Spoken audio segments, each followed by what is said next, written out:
اچھا. اور اس کے لیے میں نے کوشچن پوچھا کسی سے, ابھی آپ کے پروگرام شروع ہونے سے پہلے کسی ایکسپرٹ سے, انہوں نے کہا اس کا علاج ہمارے پاس ہے, ہم نے ابھی دکھایا نہیں ہے وہ انجیکشن جو اس بیماری کے لیے لگایا جائے گا. اچھا. تو وہ بہت سارے انجیکشن پاکستان نے ابھی نہیں دکھائے جو انڈیا کو لگائے جا سکتے ہیں ان کی بیماری دور کرنے کے لیے. اور میں یہ سمجھتا ہوں کہ اس میں اسی کے ساتھ آپ کو ایک بات کر دوں کہ یہ دیکھیں ایشو یہ ہے کہ ہمیں یہ بات کھل کے ماننی چاہیے, ایکنالج کرنی چاہیے, اس کے باوجود کہ ہماری فوج کے ادارے سے ماضی میں بہت شکایتیں رہی ہیں اور ان میں سے بہت کچھ لوگ ایسے ہیں جن کا کردار اور جن کی لیڈرشپ آئیڈیل نہیں تھی بلکہ پاکستان اور پاکستان کے مفادات کے لیے نقصان دہ تھی, وہ بھولے بغیر ہمیں یہ یاد رکھنا چاہیے کہ موجودہ لیڈرشپ نے جتنی اچھی کارکردگی دکھائی ہے, میری یہ دعا ہے اور ہوپ ہے اور پوری قوم کی بھی یہ دعا اور ہوپ ہے کہ یہ ایسے چلتا رہے, کیونکہ اکثر ہماری خوشیاں عارضی ہوتی ہیں, اس سے ڈر لگتا ہے. تو یہ ایمانداری کا تقاضا ہے کہ ہمیں یہ بات کہنی چاہیے کھل کے کہ پاکستان کے جو ملٹری چیفز ہیں general Asim Munir, air marshal Zaheer Babar Sidhu اور نیول چیف نوید, چلے مجھے دیکھیں ان کا ہمیں نام بھی نہیں پتا, شکر ہے ہمیں کسی ملٹری چیف کا نام ہمیں بھی نہیں یاد. Basically they are silent guys, تو اس وجہ سائلنٹ سے گائز, چلیں ٹھیک ہے. اور chairman joint chiefs of staff جو ہیں ساحر شمشاد, پاکستان کے ڈیفنس منسٹر, پاکستان کے وزیر خارجہ اور نائب وزیر اعظم, اور پاکستان کے وزیر اطلاعات, اور پاکستان کے وزیر اعظم شہباز شریف, نوید اشرف بھی نوید اشرف نیول چیف, ٹھیک ہے. اور ان سب لوگوں نے اور ان کے اداروں نے بہت اچھا کام کیا پچھلے کچھ دنوں میں. میں ایک صحافی کے طور پہ یہ سمجھتا ہوں کہ ہمیں جب انفارمیشن سرکار سے آتی ہے نا تو ایک شک ہوتا ہے کہ سرکار اپنا پروپیگنڈا کر رہی ہے, پورا سچ نہیں بتا رہی یا بالکل ہی جھوٹ بول رہی ہے, تو تھوڑا شک ہوتا ہے. چلانی تو پڑتی ہے کیونکہ آفیشیل ورژن ہے, لیکن ایک سوالیہ نشان کے ساتھ, کریٹیکل تھنکنگ کے ساتھ ہم چلاتے ہیں.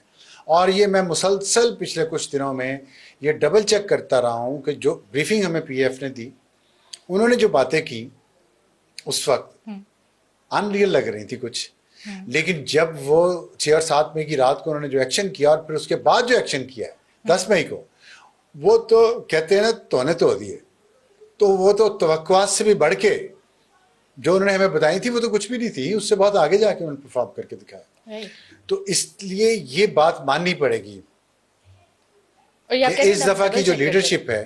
جی آپ یہ کہہ رہے ہیں کہ آپ ڈبل چیک کرتے رہے ہیں صحیح انفارمیشن. جی, تو انفارمیشن جو میں ڈبل چیک کرتا رہا ہوں نا کہ ابھی ہمیں آئی ایس پی آر سے آ رہی ہے کوئی انفارمیشن, اور کہ اتنے جہاز گر گئے, اتنے ہمارے فلاں بیس پہ ہم نے حملہ کر دیا, فلاں میزائل پھینک دیا, تو ٹھیک ہے ماننا پڑتا ہے. تو لیکن ساتھ اس کی کنفرمیشن ہوتی رہی, ڈبل کنفرمیشن ہوتی رہی, اس کے ویژولز آئے, اس کی سیٹلائٹ امیجری آئی, انٹرنیشنل میڈیا نے اس کو کیا. تو میں یہ سمجھتا ہوں, اور یہ credit D G I S P R کو جاتا ہے, لیفٹیننٹ جنرل احمد شریف کو, کہ انہوں نے پچھلے آئی ایس پی آر جو میں نے ابھی بات کی ہے کہ ماضی میں اداروں کے سربراہ ایسے لوگ رہے ہیں جن کا کیریکٹر نہ پروفیشنل اور نہ ہی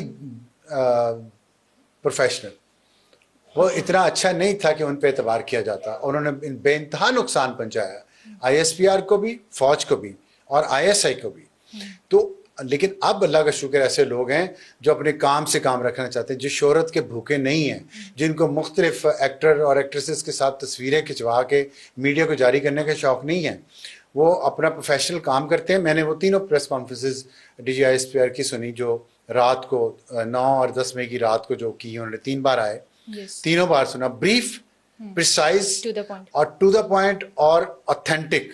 لگ رہا تھا کہ اتھارٹی سے بات کر رہے ہیں, کنوکشن سے بات کر رہے ہیں, اور جو کہہ رہے ہیں وہ کریں گے بھی. مجھے تو یقین تھا, اسی لیے میں جاگتا بھی رہا. اگر وہ پریس ٹاک نہ ہوتی بریف تو میں سو جاتا کہ کچھ نہیں کرنا یار انہوں نے. آخری والی جو خاص طور پہ تھی, اور اس پہ تو مجھے پکا یقین ہو گیا کہ اب کچھ ہوگا, اور ود ان منٹس پھر وہ خبریں آنا شروع ہو گئیں کہ پاکستان نے جوابی کارروائی شروع کر دی. تو میں یہ سمجھتا ہوں کہ فوج کی کریڈیبلٹی ریسٹور ہوئی ہے, ایک فائٹنگ ملٹری کی طرح. ایئر فورس کی